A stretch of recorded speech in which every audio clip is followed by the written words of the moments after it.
Kaawaan mo ako, Diyos, ayon sa iyong kabutihan, ayon sa laki ng iyong habag, pawiin ang aking kasamaan. Hugasan ako sa aking pagkakasala at linisin sa aking kasalanan. Kaawaan mo ako, O Diyos, ayon sa iyong kabutihan, ayon sa laki ng iyong habag, pawiin ang aking kasamaan. Sa ngalan ng Ama at ng Anak at ng Espiritu Santo, Amen. sumainyo ang Panginoon. At sumaiyo rin. Mga kapatid, muli tayo po ay tinipon ng ating Nuestro Padre, Jesus Nazareno, bilang kaanib ng angkan ng Diyos. Tinipon niya ang bawat isa sa atin sapagkat mahal niya tayo. Kaya dumulog po tayo sa ating maawaing Panginoon na nagpapatawad ng lubos. Inaamin ko sa makapangyarihang Diyos At sa inyo, mga kapatid, na lubha akong nagkasala sa isip, sa salita, sa gawa, at sa aking pagkukulang.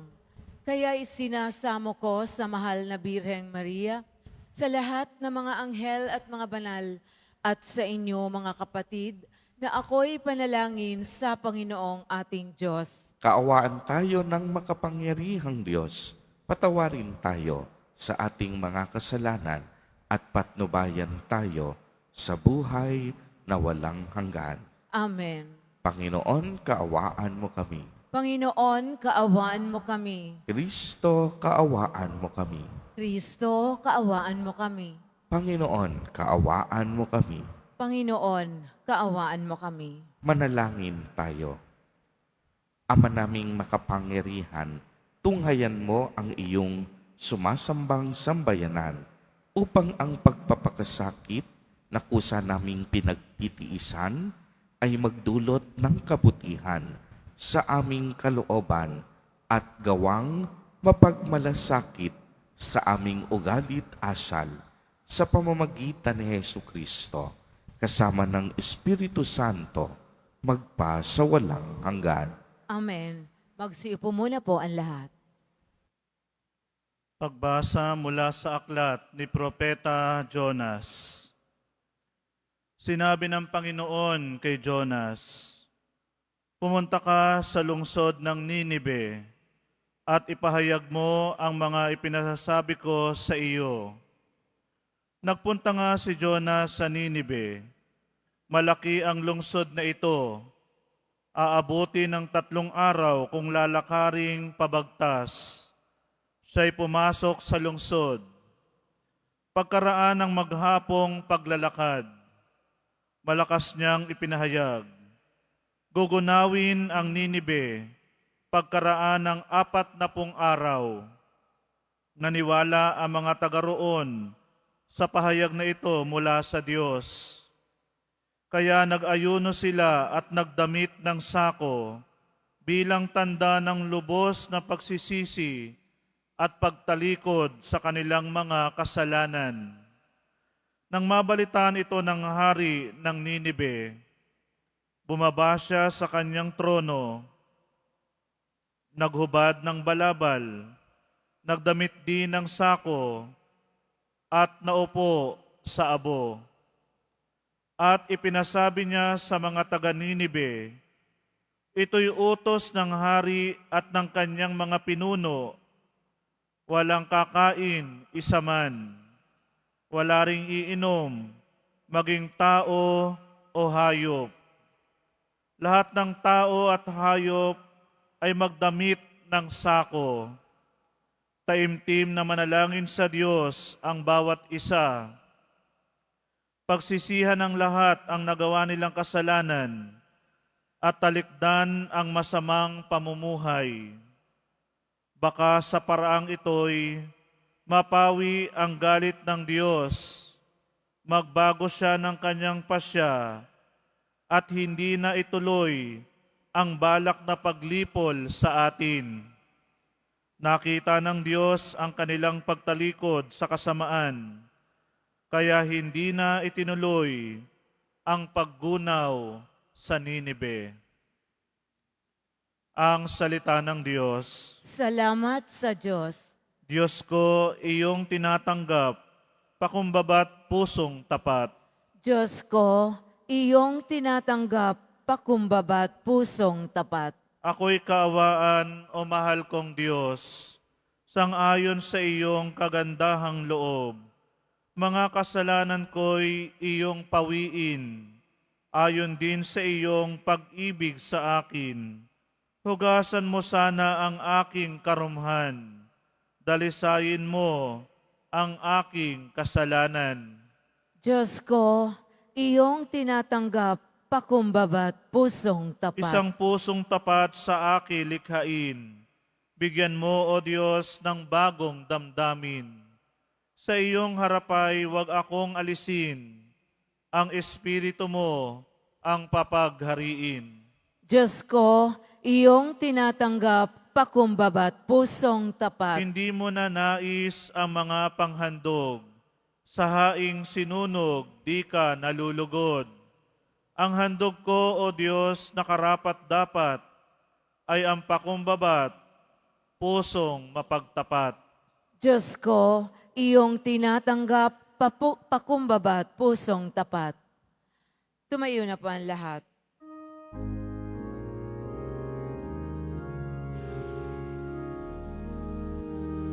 Nagpupuri kami sa'yo, Panginoong Jesucristo.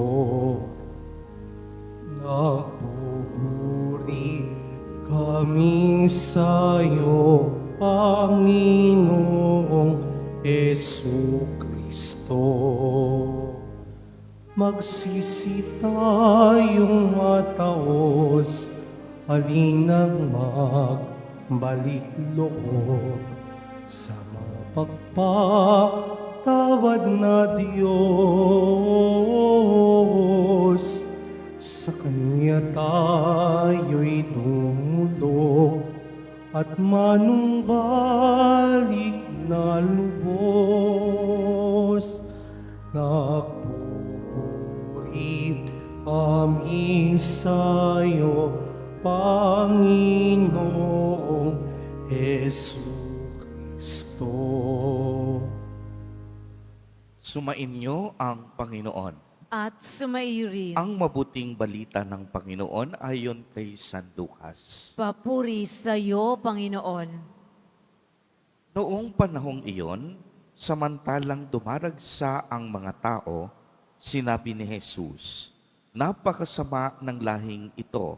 Naghahanap sila ng palatandaan mula sa langit, subalit walang ipapakita sa kanila maliban sa palatandaang inilalarawan ng nangyari kay Jonas, kung paanong naging isang palatandaan si Jonas sa mga taga-Ninive, gayon din naman magiging isang palatandaan sa lahing ito ang anak ng tao. Sa araw ng paghukom, titindig ang reyna ng timog laban sa lahing ito at sila'y hahatulan niya ng kaparusahan, sapagkat nanggaling siya sa dulo ng daigdig upang pakinggan ang karunungan ni Solomon. Ngunit hindi hamak kay Solomon ang naririto. Sa araw ng paghukom ay titindig ang mga taga-Ninive laban sa lahing ito at hahatulan ng kaparusahan, sapagkat nagsisi sila dahil sa pangangaral ni Jonas, ngunit higit na di hamak kay Jonas ang naririto. ang mabuting balita ng Panginoon. Pinupuri ka namin, Panginoong Heso Kristo. Magsiupo muna po ang lahat. Ang kwento po tungkol kay Jonas ay matatagpuan din natin sa isa sa mga aklat sa Matandang Tipan na nagtataglay din ng pangalang Jonas. Sa kwento po, isinugo ng Panginoon si Jonas upang ipangaral niya sa mga mamamayan ng Ninive ang mensahe ng pagbabagong buhay. Noong unay, hindi agad sumunod si Jonas. Ngunit ng kinalaunan ay nagawa na niya ang kanyang misyon at nagsipagbago ang mamamayan ng Ninive. Noong ipinahayag ni Propeta Jonas sa mga taga-Ninive, nagugunawin ang Ninive pagkatapos ng 40 araw. Ang lahat ng mga taga-Ninive, kahit ang hari nito, ay nagdamit ng sako, naupo sa abo at nag-ayuno bilang tanda ng kanilang pagsisisi sa kanilang mga kasalanan. Dahil sa ginawang pagsisisi at pagbabalik loob ng mga taga-Ninive, hindi itinuloy ng Diyos ang kaniyang plano na gunawin ang bayan. Kaya nga kung inyong narinig sa Ebanghelyo, humingi ng palatandaan ang mga guro ng batas at mga pariseyo. Subalit sinabi ni Jesus na ang tanging palatandaan na ibibigay sa kanila ay ang palatandaan ni Jonas. At ang palatandaang ito ay maaaring tumutukoy sa hamon na papalaya ang sarili sa anumang galit at poot. Kung malaya sa galit ang ating puso, matututunan nating pagpatawad at higit sa lahat, mas magiging madali ang pagbabago ng ating buhay. Mga kapatid kay Kristo, marami po sa ating panahon ngayon ang pinipiling mabuhay sa galit at poot. Kung tutuusin, kapag nabuhay tayo sa sitwasyong ito, tayo rin mismo ang mga talo, sapagkat ang dinadala ng ating puso ay galit at sama ng loob kaysa kalayaan at kapatawaran. Tunay ngang mahirap magpatawad, lalo na sa mga taong nakasakit ng ating puso at damdamin. Subalit ang panawagan ng Ebanghelyo, kapatawaran at pagbabalik loob. Hindi nais ni Jesus Nazareno na mag-imbak tayo ng galit at mga hinanakit sa ating puso. Ang nais niya sa bawat isa sa atin, lumaya at makalaya tayo.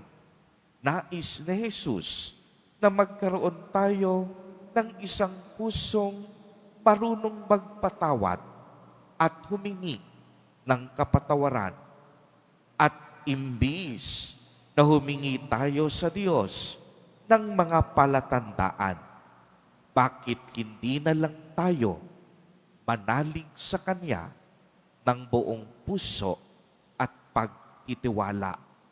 Alam naman natin na ang mga taong naniniwala at nagtitiwala sa Diyos, Kaniyang iniingatan at hindi pinapabayaan.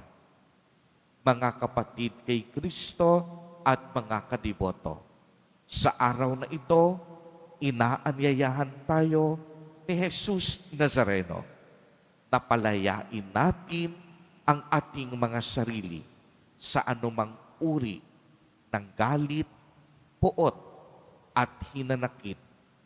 Alisin natin ang lahat ng mga masasama at negatibong emosyon na nagpapahirap sa ating puso at kalooban.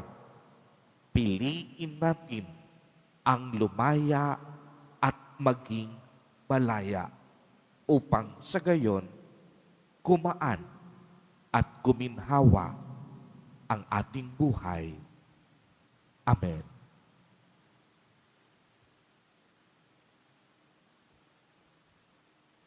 Tumayo po ang lahat.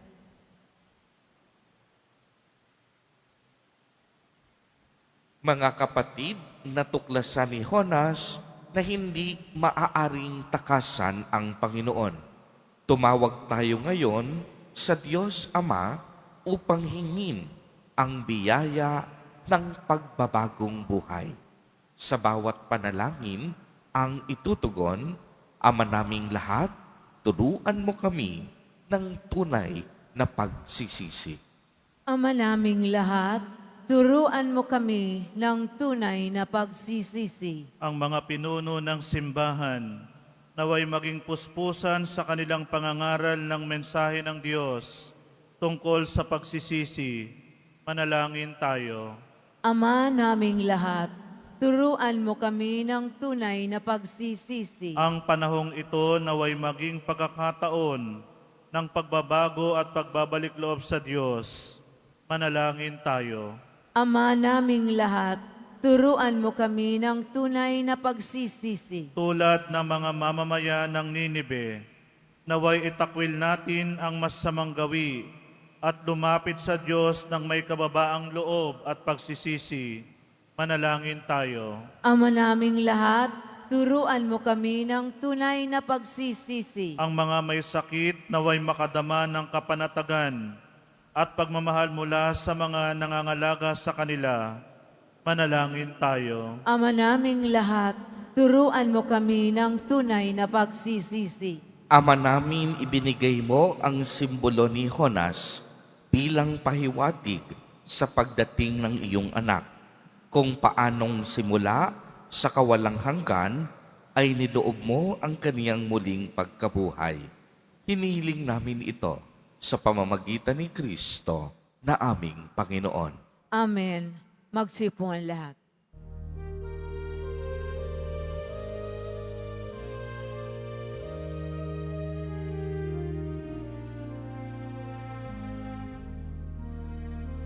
Tamo kami sa'yo, marapating yaring alay. Panginoon, tanggapin mo itong alak at tinapay.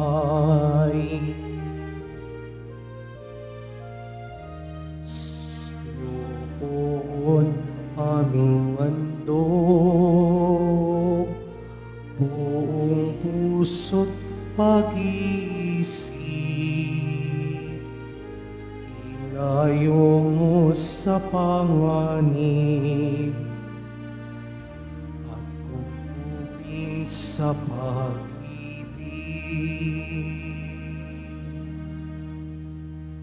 Tumayo po ang lahat. Manalangin kayo mga kapatid upang ang paghahain natin ay kalugdan ng Diyos amang makapangyarihan. Tanggapin nawa ng Panginoon itong paghahain sa iyong mga kamay sa kapurihan niya at karangalan sa ating kapakinabangan at sa buong sambayanan niyang banal. Ama naming lumikha, ang iyong mga kaloob ay aming inihahain upang aming sambahin ang ngalan mo. Mapagsaluhan nawa namin ito sa pakikinabang bilang tagapagdulot ng iyong walang maliw na kagalingan sa pamamagitan ni Jesucristo, kasama ng Espiritu Santo, magpa sa walang hanggan. Amen. Sumainyo ang Panginoon. At sumaiyo rin. Itaas sa Diyos ang inyong puso at diwa. Itinaas na namin sa Panginoon. Pasalamatan natin ang Panginoong ating Diyos. Marapat na siya ay pasalamatan. Ama naming makapangyarihan, tunay ngang marapat na ikaw ay aming pasalamatan. Sa pamamagitan ni Jesucristo na aming Panginoon, binibigyan mo kami ng bagong pagkakataon upang ganapin ang paghahanda ngayon para sa pagdiriwang ng muling pagkabuhay. Kaya kaisa ng mga anghel na nagsisiawit ng papuri sa iyo nang walang humpay sa kalangitan, kami nagbubunyi sa iyong kadakilaan. Santo, Santo, Santo, Panginoong Diyos ng mga hukbo, napupuno ang langit at lupa ng kadakilaan mo, o sana sa kaitaasan. Pinagpala ang naparirito sa ngalan ng Panginoon, o sana sa kaitaasan. Magsiluhod ang lahat. Ama naming banal, ikaw ang bukal ng tanang kabanalan.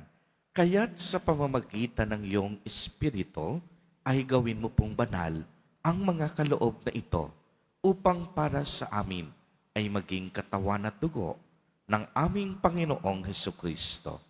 Bago niya pinagtiis ang kusang loob na maging handog, hinawakan niya ang tinapay, pinasalamatan kaniya, pinagkati-hati niya iyon, iniabot sa kaniyang mga alagad at sinabi, "Tanggapin ninyong lahat ito at kanin.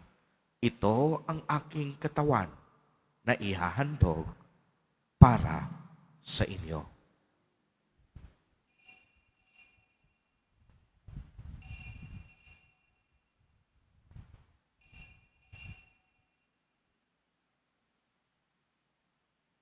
Gayon din naman noong matapos ang hapunan, hinawakan niya ang kalis. Muli kanyang pinasalamatan.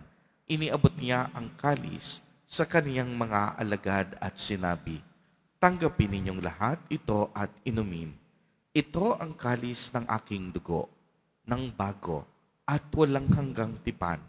Ang aking dugo na ibubuhos para sa inyo at para sa lahat sa ikapagpapatawad ng mga kasalanan.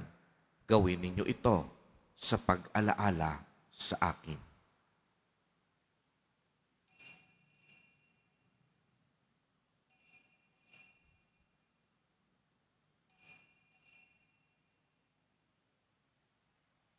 Tumayo po ang lahat. Ang misteryo ng pananampalataya. Si Kristo'y namatay, si Kristo'y nabuhay, si Kristo'y babalik sa wakas ng panahon. Ama, ginagawa po namin ngayon ang pag-alaala sa pagkamatay at muling pagkabuhay ng iyong anak.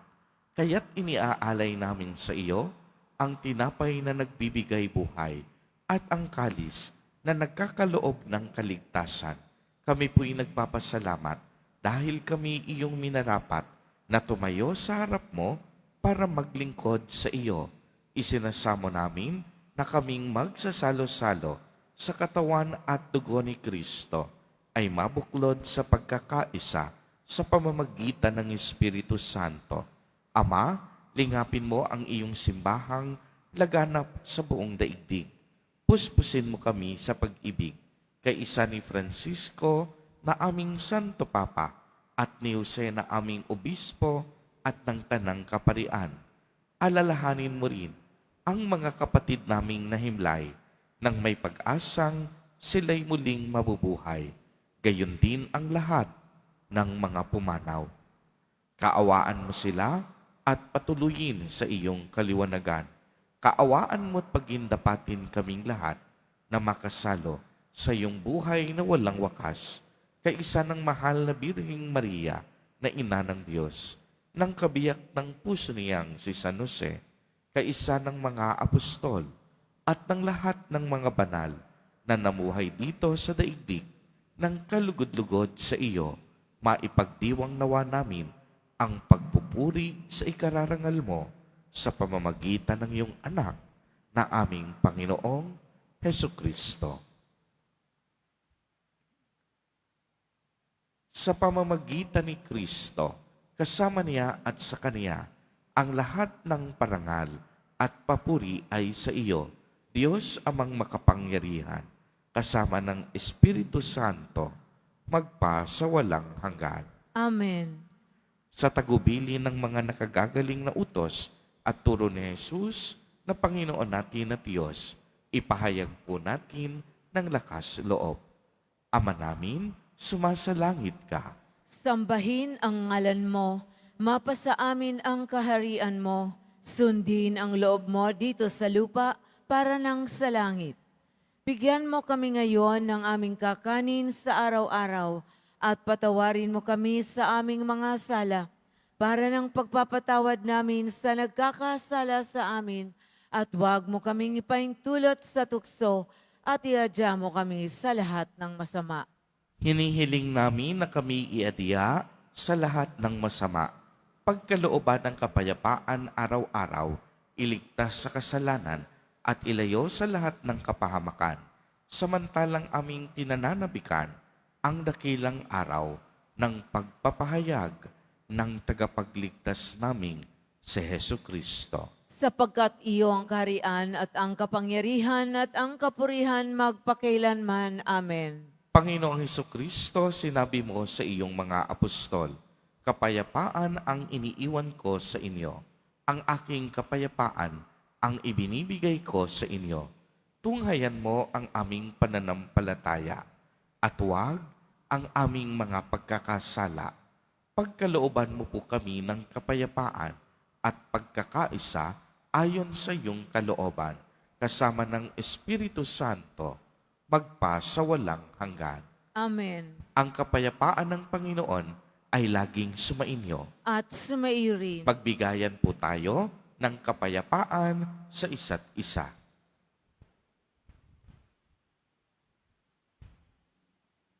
Kordero ng Diyos na nag-aalis ng mga kasalanan ng sanlibutan, maawa ka sa amin.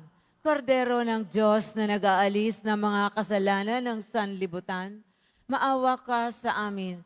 Kordero ng Diyos na nag-aalis ng mga kasalanan ng sanlibutan, ipagkaloob mo sa amin ang kapayapaan. Lumuhod po ang lahat. Ito ang kordero ng Diyos. Ito ang nag-aalis ng mga kasalanan ng sanlibutan. Mapalad ang inaanyayahan sa kaniyang piging. Panginoon, hindi ako karapat-dapat na magpatuloy sa iyo, ngunit sa isang salita mo lamang ay gagaling na ako.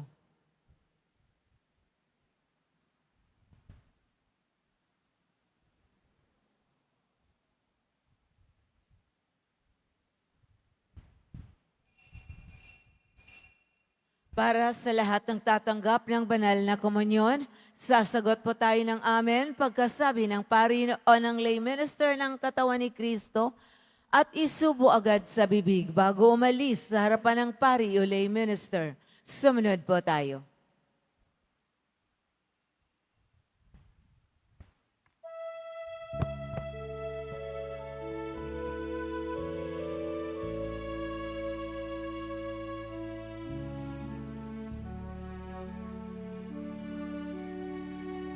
The Lord is my light and my help. Whom shall I fear? The Lord is the stronghold of my life. Before whom shall I shrink? There is one thing I ask of the Lord, for this I long to dwell in the house of the Lord all the days of my life, to Savior the witness of my Lord, to behold His temple. O Lord, hear my voice when I call. Have mercy and answer me. If this your face, O Lord, that I see. hide not your face. Hide not your face. Hide not your face from me.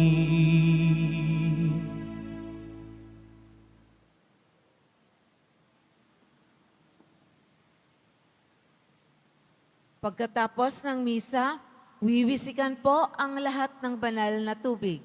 Pinakikiusapan ng lahat na manatili lamang muna sa inyong mga lugar.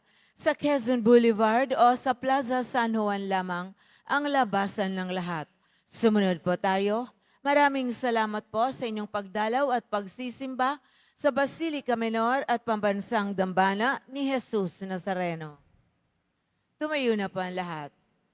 Manalangin tayo. Ama naming mapagmahal, hindi mo kami pinagsasawang pagsaluhin sa iyong banal na piging.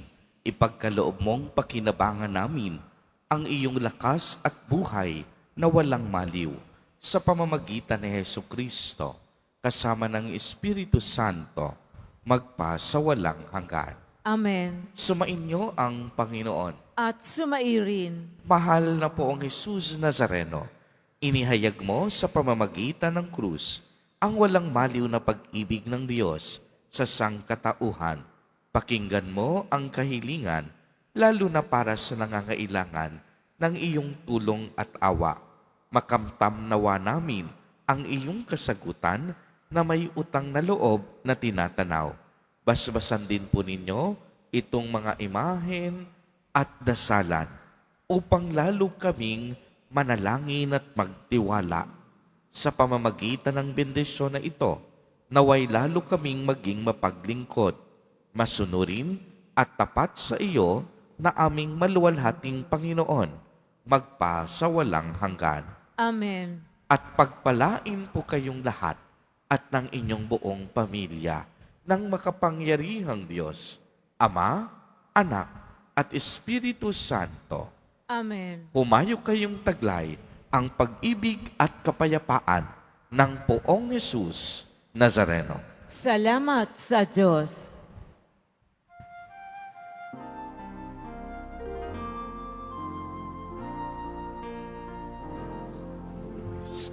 Padre Jesus Nazareno, sinasamba ka namin. Inipinto ka namin.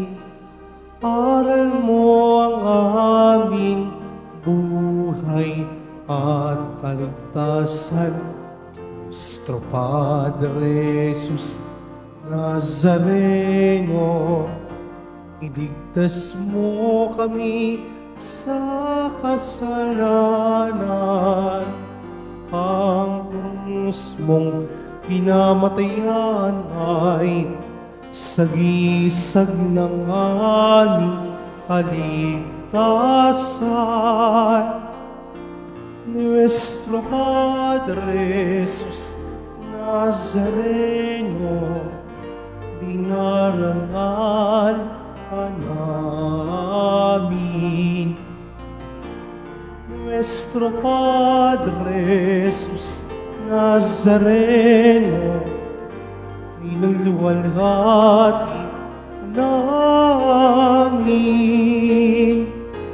Nuestro Padre Jesus Nazareno, dinarangal ka namin. Nuestro Padre Jesus Nazareno, niluluwalhati namin.